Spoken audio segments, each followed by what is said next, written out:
let's make sure we set it up. We're in the Cold War right now. Things might be heating up. The season kind of took our attention away for the most part, but what is going to be that Franz Ferdinand assassination? I know that's a terrible example, but you know what I'm trying to say here, okay? What is going to be that situation?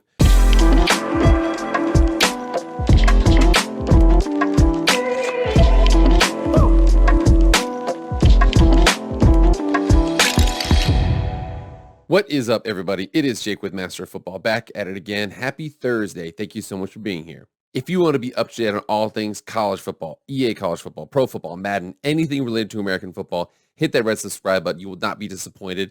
It's not going to cost you anything. All it's going to cost you is being up to date on all of those things. Hit the like button too, please. Without further ado, let's get into the video. So we are going to take ourselves on a quick history lesson. So for those of you who don't know, looking back at World War One, and even like after World War Two, and there was a situation where it was called the Cold War. Now, I use World War One as an example because World War One had a set-off point. The set-off point caused a chain reaction of things to happen to the point to where everything went to hell in a handbasket with World War One. That was the assassination of Franz Ferdinand. It was part of Austria. You know, this country was aligned with that country aligned with this country, and then boom, boom, boom, boom, boom, boom. One event eventually led to like 6 different things happening to the point where we had World War One.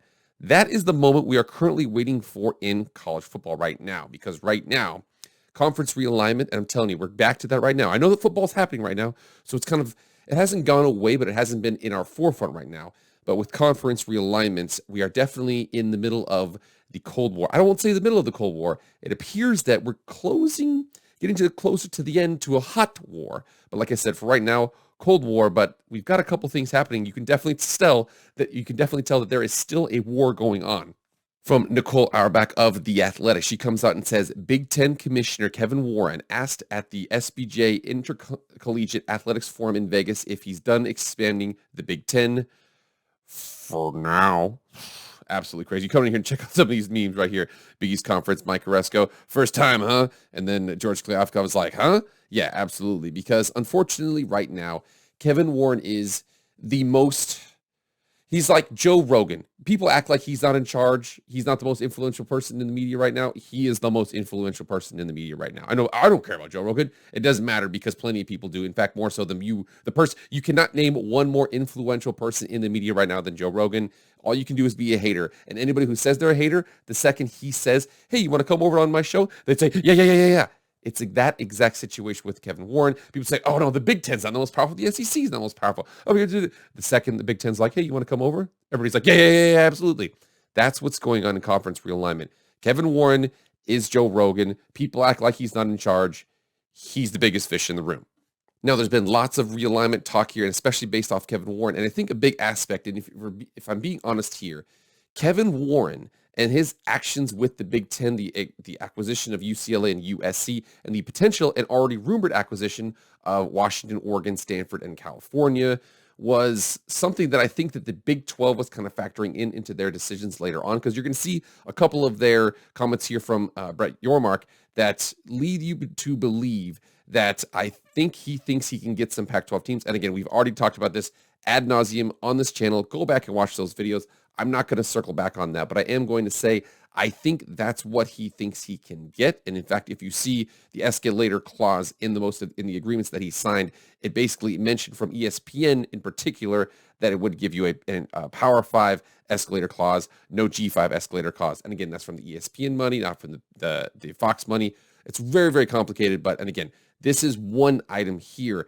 Speaking of the Pac-12, so this first one is kind of funny, but the second tweet in this thread is actually more important here. So the first, the first tweet here says, Pac-12 Commissioner George Kliavkoff says a factor in delaying his league's new media rights deal was the impending hiring of Deion Sanders. He adds value, he says. Now, it come down here. It says, to be clear, this was not the only reason per Kliavkoff. Another big factor, UC Regents meeting next week where they make a final determination on UCLA's move to the Big Ten. So the top one here, and again, multiple people talked about this. You cannot have a multiple, hundreds of $1 million deal based on one guy on one team that went 1-11 the season before. That's not how this works, okay? In 5 seconds, Deion Sanders can also be like, oh, I'm not involved anymore. I don't want to coach. I'm good. I don't want to leave. That could be a realistic thing that happens. I don't think that the Pac-12 is seriously going to their media rights partners and be like, we got Dion, right? And he's not going anywhere. Nothing can happen. Coaches stay no matter what their contracts say. I don't think that's what's going on. The second one, though, this next week, we've got a very important domino to fall. Here we are on Adam Rittenberg, and this was from a couple of weeks ago in November. It says UC Regents set December 14th for the decision on UCLA's Big Ten move. Remember here, USC, private institution, doesn't have to check with anybody. We want to go, we are going.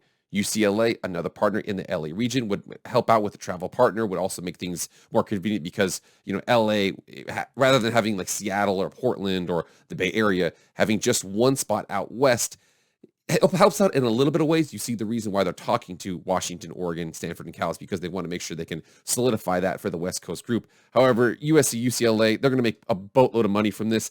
I think this right here, this whole meeting is just, how do I say this? Governmental organizations finding ways to make themselves sound more important. I know. I think Gavin Newsom is flexing his muscle. This happened without me knowing. And then when Gavin Newsom sees the bottom line of the situation, he's probably going to be like, oh, we're going to make a ton of money. George Kliavkoff still has this line that he's like, no, they might be losing money. They're already, they're already regretting this whole situation. I think he thinks that because he sees this chink in the armor, meaning the UC Regents are over there like, well, I mean, we haven't touched base on this whole thing. Once they see the bottom line of this, it's going to be a no-brainer, okay? They're going to move. They're going to get a truckload of money. A university that is technically in the red in a lot of different ways out here, but they will not be in the red. They will be in the black pretty soon, especially because they got that Kevin Warren money. You know what I'm saying? So we have multiple different things moving here. Again, right now, Kevin Warren got his guns ready. He's ready to go. He's not moving yet, but he's got his troops are ready to go. They're ready to do what they need to do. That's happening there. We also see the fact that UC Regents are like, well, we got to decide this here. The Pac-12 is like, well, I mean, our media deal, we got Dion. We still have to wait for that to get done. So yeah, things are looking great. Yeah, I'm not trying to be disrespectful to George Kliavkoff, but I do think that the optics of some of the things that he's done have seemed at times petty when talking about his offense to the Big 12, talking about rating the conference. And then also like directing your ire at Brett Yormark and not Kevin Warren. That is a whole nother situation here. Some people have been nicknaming George Kliavkoff, the new Larry Scott. I don't think he's that bad. We have to give him some more time. You have to try to be as bad as Larry Scott was. Then more news here. So like I said, Big 10 waiting in the wings. Pac-12 kind of scrambling to try and figure some things out. We're in a position of strength, we promise. And the Big 12 is waiting in the wings. Big 12 Commissioner Brett Yormark on expansion today, actually yesterday for you guys watching this right now. Over the course of the not too distant future, I would expect things to happen in terms of realignment. A lot of this also is fourth window movement. They want to get into that fourth window, want to get into Pacific time zone, maybe even the Mountain time zone. I know that the Big 12 right now isn't in the Pacific time zone. BYU is, but those 8:30 Mountain time kickoffs for them, not unreasonable. You can do that. I know Boise State had a couple of those. So that's where they're kind of going with this. But you can see the fact that there's a couple of people down here, San Diego State, UNLV, Boise State fans are, of course, being like UNLV, hilarious, Colorado Buffaloes and Deion Sanders, where you got a couple things down here. Austin, who's he getting? Western Kentucky and Austin P. This person doesn't like any of the G5 teams right now. This person says rating the G5. I will say this, Ringneck85 brought up a really, really good point. This likely means that when the UC Regents block UCLA from the Big 10, all hell will break loose. That is one scenario that is very, very real. I don't know why it would happen. Remember, it's California. They just do their own thing. A Californian's going to probably get in the chat and be like, yeah, things are a little goofy around here in terms of governance. The state's beautiful, got beautiful people, beautiful weather, things like that. The governance is, whatever.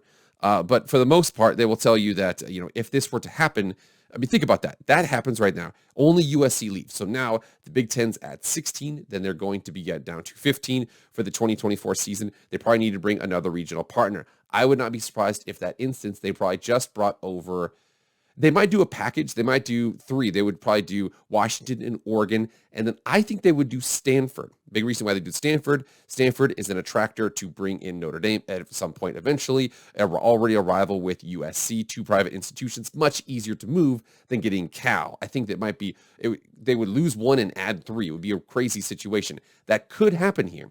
And then from there, then the Pac-12 is going to be, Pac-12 has down to 10, then back up to 11, then -3 back down to 8. So it would be goofy. Then they might have to add some Mountain West. It's just, there's a lot going on with that. So that UC Regents meeting, if anything other than they allow the move to the Big Ten, if something other than that happens, all hell's going to break loose. Ringneck 85, really good point there.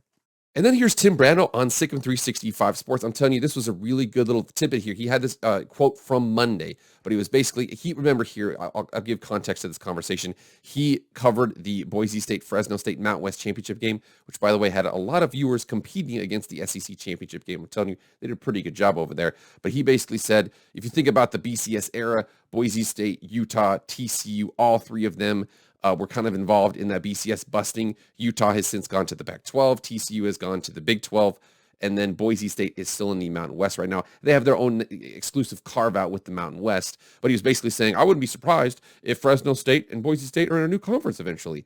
I think that where we're at with, one, he was, like I said, he just reviewed that game. So he's probably going to talk his teams up as much as he can. But two, I also think that with what Brett Yormark is dealing with right now, I think Brett Yormark smells the blood in the water in the Pac-12. I think everybody does. For the most part, there was talks about the ACC and the Pac-12 merging. There was talks about the Big Ten coming in, just cleaning out the conference. There's talks about the Four Corner schools going to the Big 12. There's talks about Oregon State and Washington State possibly adding 10 Mountain West teams to because remember, you only need one school currently in the conference to retain Autonomy 5 status. So they could do that. They could basically just have like the Mountain West light of the Pac-12 or something like that. It would be really goofy. In essence here, though, there's a lot of conversations that are happening. I think Tim Brando is speaking from it could happen rather than it will, and I know something. Remember, Dave Wannstedt previously, he had some conversations about the Pac-12. He said that Kansas State and Oklahoma State were going to go to the Pac-12. He had no basis of that. I think in the media members, sometimes they're connected. Dennis Dodd's very connected. Nicole Auerbach is very connected. Ross Dellinger is very connected. Tim Brando is a media member. However, do I think he's so much as an insider, or is he a sports commentator? I think he's a sports commentator more so. But to be fair to my Boise State Broncos, in 2020, they were the 64th most watched team. 2021, they were 49th. And this year, they're the 65th. And this year, at roughly the same time as the SEC Championship game, 4-4, Boise State, Fresno State had 1.94 million people. And last year's game between Utah State and San Diego State, a name that was mentioned in Conference Realignment, only did 816,000. I'm sorry. Complete homer. I know. People watch Boise State.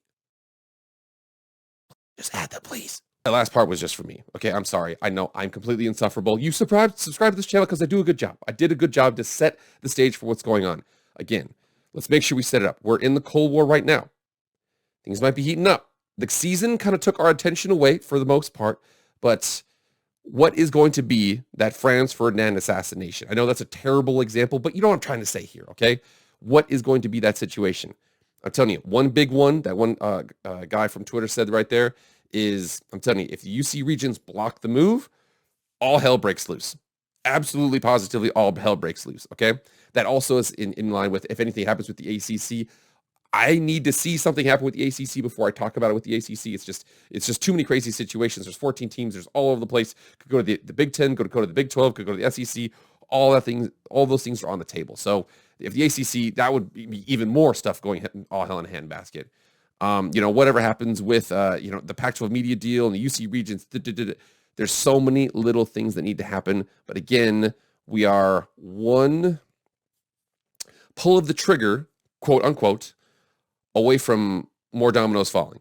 All right, guys, get in the comments right now. What do you guys think is the next domino to fall? And in fact, not even know that. What's the next domino? And what's the sequential order of what are things that are going to happen? If this happens, what happens here? Go on from there. Get in the comments right now and let me know what you guys think. All right, guys, that's it. Thank you so much for being here. Please like, share, comment, subscribe, do all that stuff. I appreciate it. So for me, guys, I'll see you guys later. I am out.